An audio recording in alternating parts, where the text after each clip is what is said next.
Mesdames et messieurs, chers compatriotes, le monde entier fait face à la pandémie de coronavirus qui se propage en Afrique après avoir frappé l'Asie et l'Europe. Les derniers chiffres qui nous parviennent de l'Europe sont effroyables. Plusieurs autres pays dans le monde comme les États-Unis, le Canada, sont aussi touchés. La République démocratique du Congo, notre pays, n'est pas épargnée. Déjà 32 cas positifs ont été signalés. Nous devons nous préparer au pire, éviter une propagation massive du virus et une multiplication des cas. En l'absence de centres de tests sur l'ensemble du territoire et des moyens pour mener des dépistages à grande échelle sur la population, tels que l'encourage l'Organisation mondiale de la santé, nous n'avons aucune idée de l'ampleur réelle de la propagation. À ce jour, il est donc très difficile de détecter qui de nous ou de notre entourage serait porteur.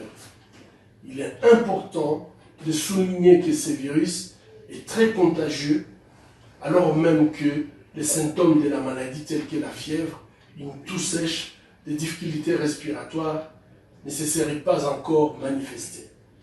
Notre meilleur moyen d'enrayer la propagation du virus sera donc la prévention, une vigilance citoyenne et une mobilisation collective.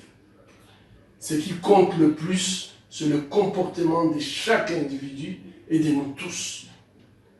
Nous appelons toute la communauté nationale à s'impliquer pleinement pour assurer une riposte efficace à la pandémie.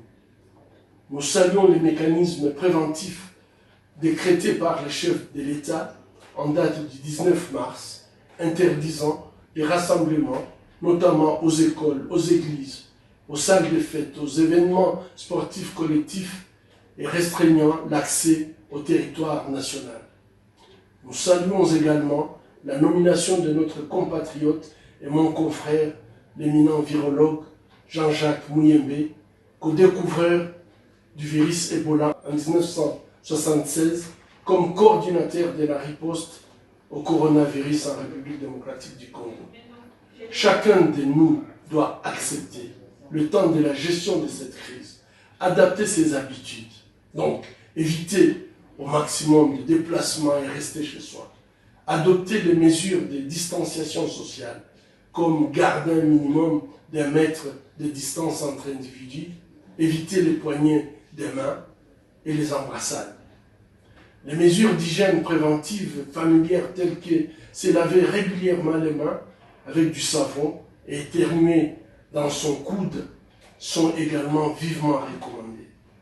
Pour toute urgence ou cas suspect, contactez les hôpitaux à votre disposition et suivez surtout les instructions des autorités sanitaires de notre pays. À l'hôpital général de référence des Panzi, tout notre personnel est préparé et mobilisé pour la riposte. Nous prendrons en charge les malades avec efficacité et humanité. Chers compatriotes, femmes et hommes, décideurs politiques, leaders religieux, chefs coutumiers, leaders de la société civile et des mouvements sociaux, professionnels de la santé, nous vous appelons à relayer le message de prévention. Mettons nos forces ensemble pour endiguer cette pandémie dans un esprit de responsabilité et surtout de solidarité avec les autres et la communauté internationale. Aujourd'hui et demain, à l'hôpital de Panzi, nous serons à la disposition de notre population pour apporter notre contribution à cette lutte.